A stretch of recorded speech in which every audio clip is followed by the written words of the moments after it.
আবার দাড়ি সহ দেখা করবা ইনশাআল্লাহ। সুন্নতের মহব্বত এটা। আমার সামনে দিয়ে আমার বাবার লাশ কবরে পৌঁছায় আল্লাহ আমারে সতর্ক করেছিলেন, এরে হাসান জামিল, এখন তুইও কারো না কারো বাবা, তোর সন্তানের সামনে দিয়েও একদিন তোর লাশ কবরে যাবে। আমি তাও সোজা হই নাই, আমার সামনে দিয়ে আমার মায়ের লাশ কবরে গেছে। আল্লাহ আমারে সতর্ক করেছিলেন, রে হাসান জামিল, তোর লাশও একদিন কবরে যাবে। আমি সোজা হই নাই।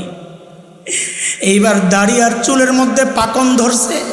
মানিকি, আরে বাবা মানিকি, ও মা মানিকি, মানে হচ্ছে আল্লাহ বুঝাচ্ছেন, রে আমার বান্দা, তোর কিন্তু পালানোর আর জায়গা নাই। এইবার তোর শরীরের একটা অংশের মৃত্যু শুরু হয়ে গেছে, যে কোনো মুহূর্তে ডাক চলে আসবে। এর যুবক ভাই আমার, বুড়া হওয়ার আগে আগে যৌবনকে কাজে লাগাও, নাইলে আমার মতো চিৎকার করে করে কান্দা কোনো কাজ হবে না। আফসোস লাগে, আফসোস লাগে, আহারে যৌবনের 32টা বছর পার করেছি, আহারে প্রত্যেক দিন যদি একবার করে সুবহানাল্লাহ পড়তাম, আমল নামায় কতগুলো সুবহানাল্লাহ জমা হইতো। হায় কি করলাম। আরে প্রত্যেক দিন যদি 2 রাকাত নফল নামাজ পড়তাম, আমল নামায় কতগুলো নামাজ জমা হতো। আয় কি করলাম, আয় কি করলাম, আয় কি করলাম। এরে ভাই, প্রতিটা মুহূর্তকে কাজে লাগাও, কাজে লাগাও, মালিকের টাইম দাও। দুনিয়ার সবাই তোমার টাইম পায়, কিন্তু মালিক টাইম পায় না। ফেসবুককে টাইম দেওয়ার টাইম তোমার হাতে আছে, ইউটিউবকে টাইম দেওয়ার টাইম তোমার হাতে আছে, খেলোয়াড়দেরকে টাইম দেওয়ার টাইম তোমার হাতে আছে, নায়ক নায়িকাকে টাইম দেওয়ার টাইম তোমার হাতে আছে, বন্ধু বান্ধবের সাথে আড্ডা দেওয়ার জন্য টাইম তোমার হাতে আছে। বড় আফসোস আর আফসোস যে মালিক এত এত নিয়ামত দিচ্ছেন, ওই মালিকের টাইম দেওয়ার সময় তোমার হাতে নাই। এরে জালিম, একটা গাছের দিকে তাকায়া দেখো, ওই গাছটাকে কি মনে হয় এমনি বুঝি দাঁড়ায় আছে? না না না, ওই গাছটাও দাঁড়ায়া দাঁড়ায়া মালিকের তাসবিহ পড়তেছে। একটা নিকৃষ্ট কুকুরের দিকে তাকায়া দেখো, কি মনে হয় কুকুরটা বুঝি এমনি দৌড়াইতেছে? না না না, ওই কুকুরটাও রুকুর হালতে তার মালিকের তাসবিহ পড়ে। সাপ বিচ্ছুগুলারে পায়ে দোলা মেরা ফেলো, তোমার আমার খবর নাই, ওই সাপ বিচ্ছুগুলাও সাজদার হালতে মালিকের তাসবিহ পড়ে। আরে পড়ি না আমি আর জালেম, তুই আর আমি পড়ি না, দুনিয়ার সবাই তাসবিহ পড়ে। তাই তো আমার আর তোমার বিরুদ্ধে মালিকের অভিযোগ এটা। এরে আমার বান্দা, একটা পাথরের দিকে তাকায় একটু শিক্ষা নে।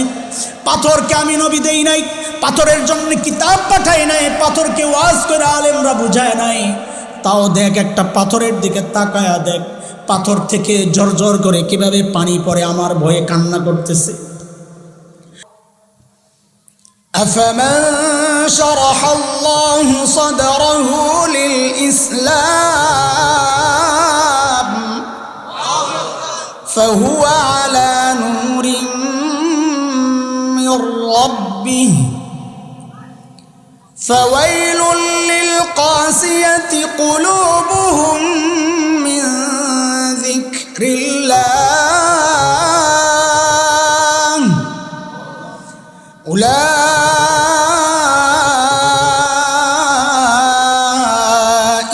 في ضلال مبين।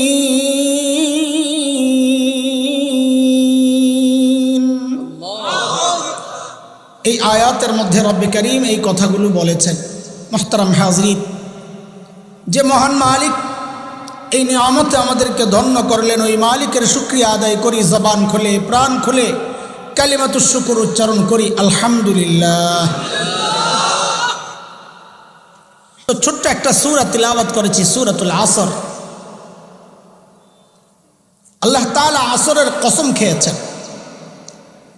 ছোট্ট সূরা, সাইজে ছোট্ট, ভেতর কিন্তু ছোট্ট না। ভেতরের আবেদন, ব্যাখ্যা, বিশ্লেষণ অনেক বিশাল, বিস্তৃত। ইমামে শাফিঈ রহমাতুল্লাহি আলাইহি এই সূরা সম্পর্কে একটা মন্তব্য করেছেন বড় দারুণ। তিনি বলেন, লাউ লাম ইয়ানজিল গায়রু হাযিহি সূরা লাকাফাতিন নাস লিআন্নাহা শামালাত জামিআ উলুমিল কুরআন। ইমামে শাফিঈ বলেন যে কোরআনের এই সূরাতুল আসর ছাড়া আর কোন সূরা যদি নাজিল না হতো, কেবল এই একটা